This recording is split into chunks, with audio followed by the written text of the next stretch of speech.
If you're looking for an awesome product at a great price, be sure to check out the link in the description.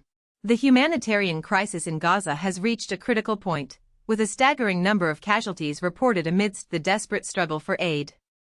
At least 91 individuals have lost their lives and 600 others have been wounded in the past 24 hours, as they sought desperately needed assistance.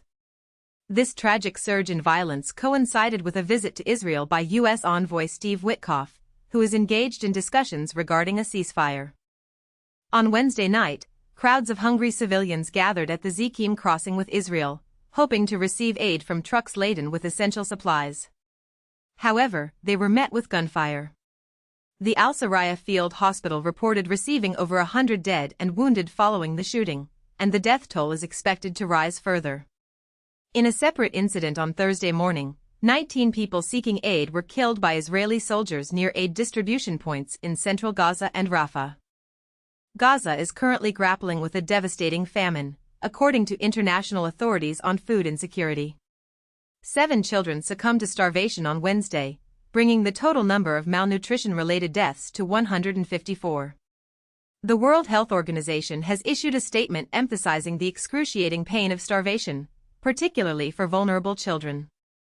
The UN agency has further stated that it would take months, if not years, to reverse what it describes as a man-made tragedy. As the famine deepens, social order within Gaza has deteriorated.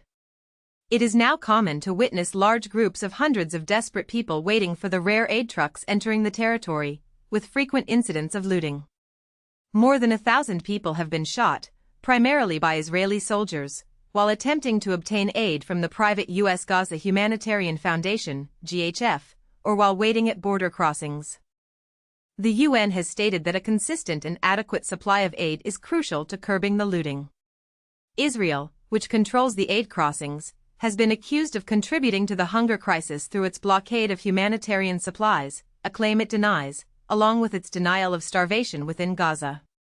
In response to the crisis, Israel has recently increased aid access into Gaza.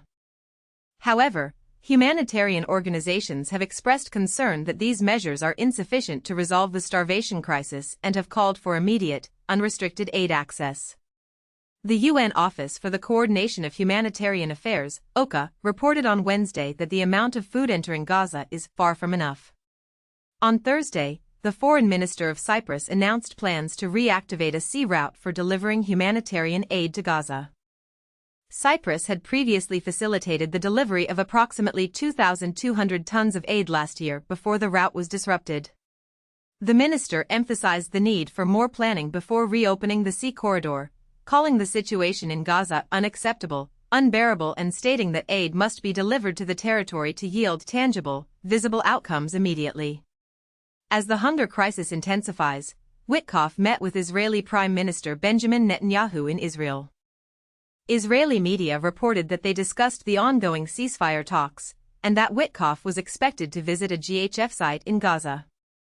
Israel recently submitted a response to Hamas' latest ceasefire proposal, which includes a 60-day pause in fighting and a hostage prisoner exchange. During Witkoff's visit, U.S. President Donald Trump urged Hamas to surrender and release the remaining Israeli hostages, estimated to be around 50, with 20 believed to be alive. Trump has suggested the U.S. might partner with Israel to establish new food distribution points in Gaza, though details of this plan remain unclear. Israel has faced significant international pressure as images of starving people have sparked global outrage. More than a dozen countries have condemned Israel's actions in Gaza and taken steps toward recognizing a Palestinian state, a move largely symbolic in nature. Several nations, including Canada, have indicated they will recognize a Palestinian state in September, contingent on specific changes within the Palestinian Authority. Germany's foreign minister stated that recognition should occur at the end of discussions on a two-state solution, but Berlin would respond to any unilateral actions, citing concerns about annexation threats from some Israeli ministers. The European Commission proposed a partial suspension of Israel from its most prestigious science research program due to the humanitarian crisis. Israel has strongly condemned international criticism of its actions and efforts to recognize the Palestinian state, claiming these actions serve Hamas. The past week has witnessed the sharpest rebukes against Israel from the international community since the war in Gaza began on October 7, 2023. This has intensified pressure on Israel to reach a ceasefire or risk further international isolation. Ceasefire talks stalled last week after Israel and the U.S. withdrew their negotiators from Doha, with both sides blaming Hamas for introducing new demands late in the talks. Israeli officials have warned that if Hamas fails to become more flexible, Israel could reimpose a tight siege on